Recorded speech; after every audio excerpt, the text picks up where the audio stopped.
주간 지역에서 가장 주목받은 뉴스와 여론을 소개해드리는 이슈 브리핑 시간입니다.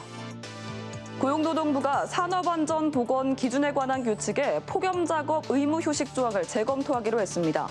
규제개혁위원회가 과도한 규제라는 의견을 냈기 때문인데요. 노동자를 보호해야 할 사업주의 의무가 약화할 수 있어 논란이 커지고 있습니다. 세계일보는 산안규칙 개정안에 대해 구체적으로 보도했습니다. 지난 1일부터 시행 예정이었던 개정안에는 체감온도 33도 이상일 때 2시간 이내 20분 이상의 휴식을 보장한다는 내용이 담겼습니다. 그런데 규제개혁위는 이 조치가 노동자의 건강에 실효성이 있는지 명확하지 않고 중소 영세 사업장에 부담이 된다며 철회를 권고했습니다. 이에 고용부는 조항의 유지 여부를 검토한 뒤 개정안을 재입법 예고할 방침인데요.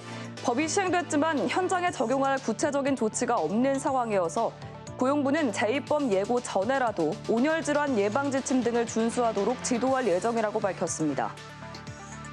헤럴드 경제는 노동계의 반발을 취재했습니다. 민주노총은 최소한의 휴식 기준을 일률적 규제라며 기업 부담을 운운하는 건 노동자들에게 폭염에 쓰러질 때까지 일하라는 것이라고 지적했습니다.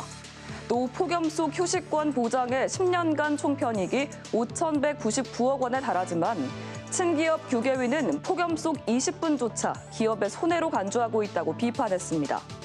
그러면서 정부의 폭염 관련 세부 규칙을 신속히 마련할 것을 촉구했습니다. 경향신문은 사설을 통해 고용부를 강도 높게 비판했습니다.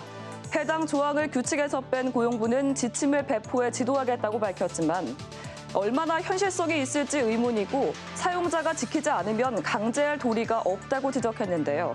강제성 없는 지침으론 문제를 해결할 수 없다며 규계위의 재검토 권고 철회와 적극적인 안전대책 마련은 물론 현장 감독도 촘촘해져야 한다고 강조했습니다. 타이완 보건당국은 코로나19가 빠른 속도로 퍼지고 있다며 다음 달 말까지 응급실을 찾는 환자가 10만 명에 이를 것으로 내다봤습니다. 태국에서도 이달 셋째 주를 기준으로 3만 3천여 명이 코로나에 확진됐고 지난주엔 환자 2명이 사망한 것으로 집계됐습니다. 태국, 타이완 등 동남아시아를 중심으로 코로나19 바이러스 감염이 다시 확산하고 있습니다. 동남아시아는 우리나라 관광객이 많이 찾는 여행지인 만큼 국내 감염 우려도 커지고 있는데요. 매일신문은 정부의 예방 대책을 구체적으로 소개했습니다. 질병청은 이달 말까지 고위험군의 코로나19 예방접종을 무료로 실시하고 있는데요.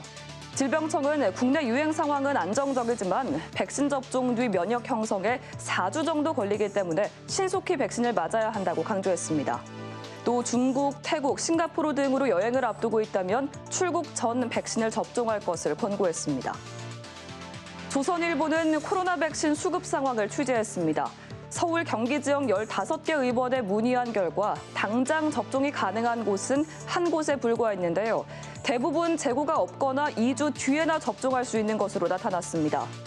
한 보건소 관계자는 지난 봄 백신 수요가 적어 백신을 보유하고 있는 병원이 많지 않다며 조만간 수급이 원활해질 거라고 전했는데요.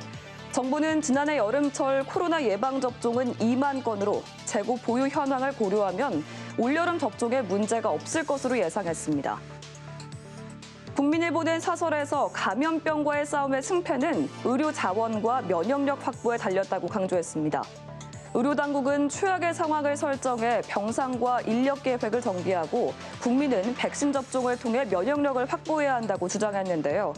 다만 mRNA 백신 기술을 확보하지 못한 점은 돌아봐야 할 점이라고 꼬집었습니다.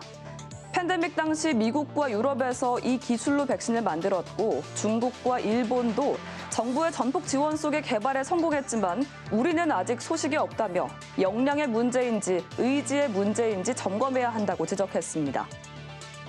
감염병은 언제든 국가적 위기로 치달을 수 있습니다. 여름철 유행을 최소화하기 위한 정부와 의료계, 국민 모두의 협력이 무엇보다 중요해 보입니다. 지금까지 이슈 브리핑이었습니다.